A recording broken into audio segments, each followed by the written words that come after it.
Songs అయితే కనుక projector ఆపి మళ్ళీ రిపీట్ తోటి మళ్ళీ వేయండి అని అనిపించుకుంటున్నారు.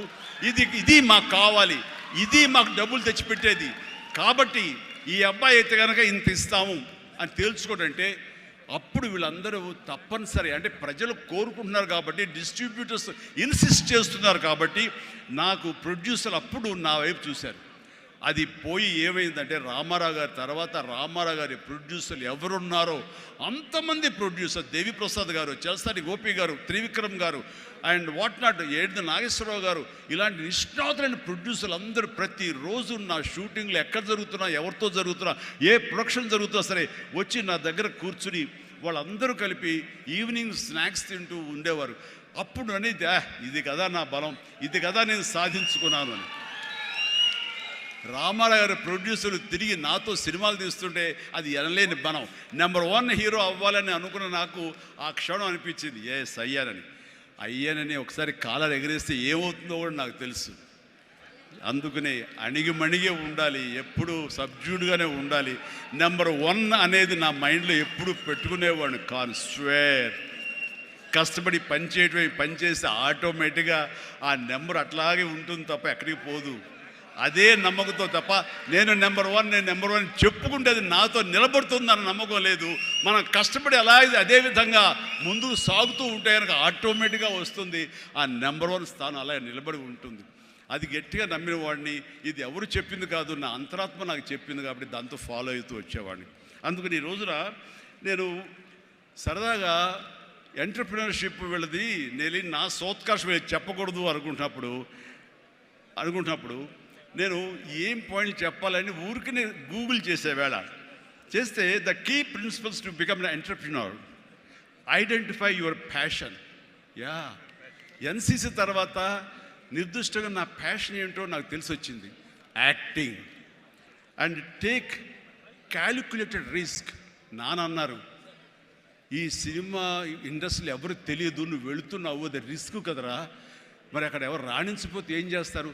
నాన్న రాణించకపోతే ICWAI ఆ కోర్సు చేరతాను ఎగ్మూర్లో, అందులో సైమిల్టేనియస్గా చదువుతాను, టైం వేస్ట్ చేయను అంటూ పగలంతా ఫిల్మ్ ఇన్స్టిట్యూట్, ఈవినింగ్ అయ్యేసరికి ఈ యొక్క ICWI ఎగ్మూర్ అని చెన్నైలో ఉండేది. ఆ ప్రాంతంలో ఆ ఇన్స్టిట్యూట్లో నైట్ కాలేజీ చదివేవాడిని. ఒక 6 months అయిన తర్వాత చాలా కష్టమైపోయేది, నైట్ నిద్ర లేకుండా, పగలేమో ఈ ఫిలిం ఇన్స్టిట్యూట్లో నేను అనుకునేది చేయలేక నెమ్మదిగా నా ఇంట్రెస్ట్ స్ట్రెంగ్తన్ అవుతుంది, నాలో బలమైనటువంటి నమ్మకం ఏర్పడుతుంది, ఖచ్చితంగా రాణించగలన్న బలంతో ఏం సరే దీన్ని తెలియకుండా నేను వదిలేశాను. అది అలాగా. సో ఆ రిస్క్ తీసుకున్నా నేను చెన్నై వెళ్ళి.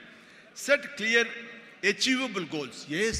నాకున్న టాలెంట్ డ్యాన్స్ అచీవ్ చేయగలను, నాకు టాలెంట్ ఒరిజినల్ ఫైట్స్ చేయగలను, I can do that. Performance ఇవ్వగలను.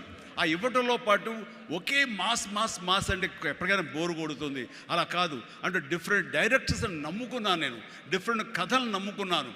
ఒక పక్క నుంచి ఖైదీ సినిమా చేస్తే మరో పక్క నుంచి నేను మంత్రి గారి వియ్యంకుడు సినిమా చేశాను. College students, young lad, love subject చేశాను. 2 కలిపి ఒక వారంలో రిలీజ్ అయింది. మీరు కావాలంటే గతంలోకి వెళ్ళి ఆ ఖైదీ రిలీజు, నెక్స్ట్ మంత్రి గారి వియ్యంకుడు చూడండి. 1 week. 2 ఒకటి సూపర్ డూపర్ ఫినామినల్ హిట్, ఒకటి సూపర్ హిట్ అయింది మంత్రి గారి వియ్యంకుడు. ఆ తర్వాత శుభలేఖ, ఒక డిగ్నిటీ ఆఫ్ ల్యాబ్, మన మహానుభావుడు విశ్వనాథ్ గారి డైరెక్షన్లో సినిమా చేశాను. ఆ తర్వాత ఇదే కాదు, చిన్నపిల్లల్ని అలరించేలాగా, ఇందులో చాలామంది చిన్నప్పుడు చూస్తుంటారు, చంటి అబ్బాయి. ఆ సినిమా ఆ చేసిన ఆ ఫార్స్ కానివ్వండి, స్లాప్స్టిక్ కామెడీ కానివ్వండి, ఇప్పటికీ చాలామంది చెప్తుంటారు, వాళ్ళందరూ IAS ఆఫీసర్లు, వాళ్ళు పెద్దవాళ్ళు అయ్యారు, వాళ్ళందరూ అయినా సరే చెప్తుంటారు.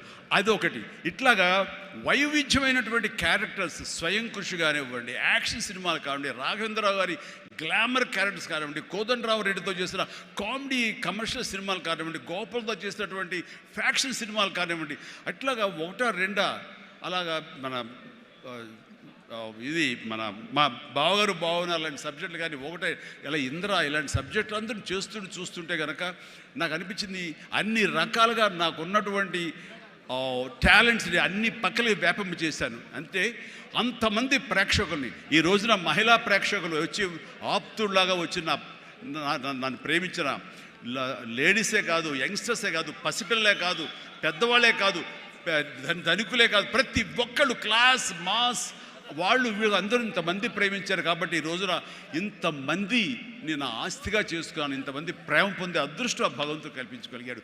ఎందుకంటే నేను లిమిటేషన్స్ పెట్టుకోలేదు. ఆ రకంగా అది నాకు ఎంతో హెల్ప్ అయింది. అలాగా delivery high quality work, constantly market understanding. Yes, ఈ రోజున ఒకటే రకమైన డ్యాన్స్లు వేస్తుంటే కనుక బోర్ కొట్టచ్చు. సో ఏం చేద్దాం, డ్యాన్స్లో కానీ ఫైట్స్లో కానీ వైవిధ్యం ఎలా తీసుకొద్దాం అనుకున్నప్పుడు ఫారిన్ వెళ్ళినప్పుడు నా భార్యతో పిల్లలతో ఎంజాయ్ చేయడం కాకుండా అక్కడ దొరికేటువంటి వైవిధ్యమైన డ్యాన్స్ క్యాసెట్స్ తీసుకొచ్చేవాడు, విహెచ్ఎస్ క్యాసెట్స్. అందులో మైకేల్ జాక్సన్ ఉండేవి. అప్పుడు ఇక్కడ ఇండియాలో విహెచ్ఎస్ క్యాసెట్లు కానీ విహెచ్ఎస్ ప్లేయర్స్ కానీ ఉండేవి కదా, వీడియో ప్లేయర్స్. అవి తీసుకొచ్చి ఒక ప్లేయర్ కొనుక్కొచ్చి అవి చేసుకునేవాడిని, అవి డ్యాన్స్ క్లాసులు చూపించేవాడిని. అదే ఈరోజున డిస్కో డ్యాన్సులు కానివ్వండి, బ్రేక్ డ్యాన్సులు కానివ్వండి, వేవ్ డ్యాన్సులు కానివ్వండి, ఇలాంటి డ్యాన్సులు రావడానికి నేను వైవిధ్యంగా ఉండాలని ఎప్పటికీ పరితపిస్తూ ఉండేవాడిని. వాళ్ళ మొనాటినీగా ఫీల్ అయ్యేలా చేసేవాడిని కాదు. అది ఫైట్స్లో కూడా అదే విధంగా ఉండేది. And then critically important is understanding your target audience and customers. So మారుతున్నటువంటి కాలానికి అనుకూలంగా ఆడియన్స్ టేస్ట్ మారుతుంటే మనం కూడా మన సినిమా కథాంశాలు మార్చుకోవాలంటూ ఆయా కథకులతో కూర్చుని ఇంటరాక్ట్ అవుతూ వాళ్ళని మార్చుకుంటూ అప్లోడ్ మార్చుకుంటూ జగదగ వీడు, అతిలోక సుందరి, అన్నయ్య అనే సినిమా, సెంటిమెంట్ సినిమా, హిట్లర్ అనే సినిమా, మాస్టర్ అనే సినిమా, రెస్పాన్సిబిలిటీ సినిమాలు, మెసేజ్ ఓరియంటెడ్ సినిమాలు ఇస్తూ ఆ రకంగా మోసపోసిన సినిమాల నుంచి నేను బయటికి రావడం జరిగింది. And know that your product won't appeal to everyone and conduct market research and continuously learning. ఇప్పుడు సినిమా చిరంజీవి సినిమా అంటే అందరూ లైక్ చేసే అందరిని అనుకోకూడదు. కొంతమంది డిస్లైక్ చేసేవాళ్ళు ఉంటారు. కానీ డిస్లైక్ చేసేవాళ్ళని కూడా మనం ఇంప్రెస్ చేయాలి అంటే కనుక మనం ఏ విధంగా మన యాక్టింగ్లో మార్పులు చేర్పులు చేసుకోవాలి అనుకుంటాడు. ఇక్కడ ఉన్నటువంటి కొంతమంది ఇండస్ట్రీలో, సార్ మీ సినిమాల్ని దొంగతనంగా చూసేవాళ్ళం సార్. ఇదేం కర్మయ్యా, దొంగతనం ధైర్యంగా చూడొచ్చు కదా అంటే, లేదు సార్ అలా చూస్తే మా వాళ్ళు కొంతమంది ఎందుకురా సినిమాలు అంటే అవేనా అని అనేవాళ్ళు సార్. అదేంటయ్యా సినిమాలకు కూడా తేడా చూపిస్తారా? అవును సార్, అందుకని మీ సినిమాలు మీ డ్యాన్సులు అంటే మాకు ఇష్టం సార్, అందుకని సెకండ్ షోలకి ఎవరికి తెలియకుండా కామ్గా విడిపోయి చూసి వచ్చేవాళ్ళం సార్. ఏమిటి అసలు అవి చూసి కాలేజీలో ఆ పెర్ఫార్మెన్స్ ఇచ్చేసేవాళ్ళం సార్, మాకు ప్రైజులు వచ్చేసేవి. ఆ రకంగా అందరినీ కూడాను, ప్రతి ఒక్కరిని కూడా నేను నా వైపు ఆకట్టులాగా చేయగలిగాను. అలాగే learn from mentors and successful entrepreneurs.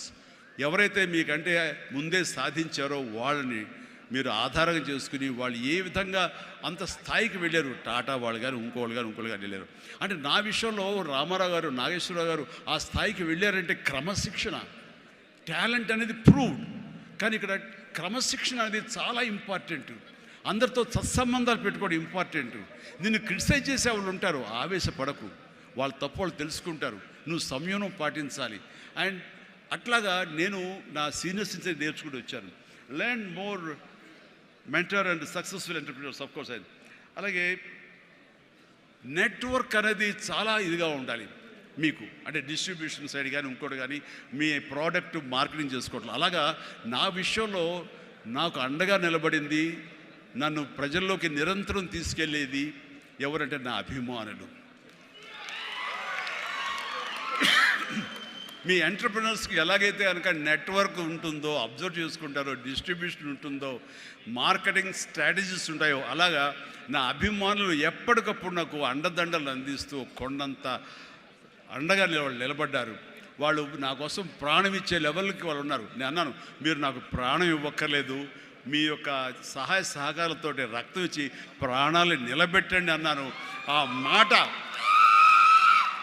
ఆ మాట పుణిగి పుచ్చుకుని 25 సంవత్సరాలుగా ఈరోజు కూడా వాళ్ళు రక్తదానం చేస్తూనే ఉన్నారు. వాళ్ళందరికీ జీవితాంతం నేను రుణపడి ఉంటాను.